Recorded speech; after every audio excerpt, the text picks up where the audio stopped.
كيف يبني الإنسان نفسه في هذه الحياة؟ بناء الذات من الداخل أهم العوامل لتعزيز الثقة بالنفس.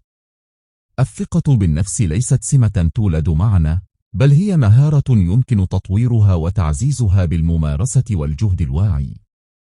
إنها الأساس الذي ننطلق منه لمواجهة تحديات الحياة وتحقيق أهدافنا. عندما نثق بقدراتنا، نصبح أكثر جرأة في اتخاذ القرارات، وأكثر مرونة في مواجهة الفشل، وأكثر قدرة على بناء علاقات صحية وناجحة. فما هي أهم العوامل التي تساهم في بناء هذه الثقة القوية؟ الخطوة الأولى نحو بناء الثقة هي فهم الذات بعمق. يشمل ذلك التعرف على نقاط قوتنا وضعفنا، وقيمنا ومبادئنا، وأهدافنا وتطلعاتنا. عندما نكون على دراية حقيقية بمن نحن، يصبح من الأسهل تقبل أنفسنا كما نحن، بعيوبنا ومميزاتنا. هذا التقبل الذاتي يحررنا من جلد الذات المستمر ويمنحنا أرضية صلبة للانطلاق نحو التطور. تحديد أهداف واقعية وتحقيقها. الشعور بالإنجاز هو محفز قوي للثقة بالنفس. ابدأ بتحديد أهداف صغيرة وقابلة للتحقيق، ثم اعمل بجد لتحقيقها.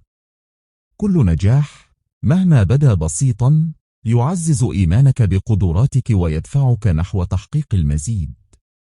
تذكر أن تقسيم الأهداف الكبيرة إلى خطوات أصغر يجعلها أكثر قابلية للتحقيق ويقلل من الشعور بالإحباط. تطوير المهارات واكتساب المعرفة. عندما نمتلك المهارات والمعرفة اللازمة لأداء مهام معينة، نشعر بقدرة أكبر على التحكم في المواقف المختلفة.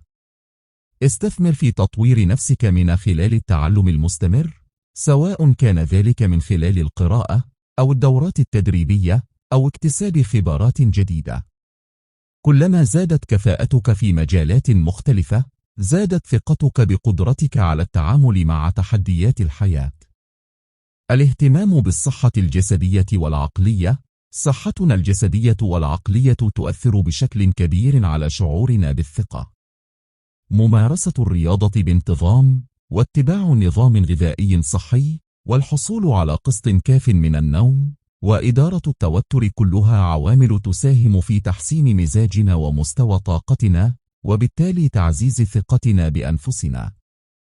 لا تتردد في طلب المساعدة المتخصصة إذا كنت تعاني من مشاكل نفسية تؤثر على ثقتك بنفسك.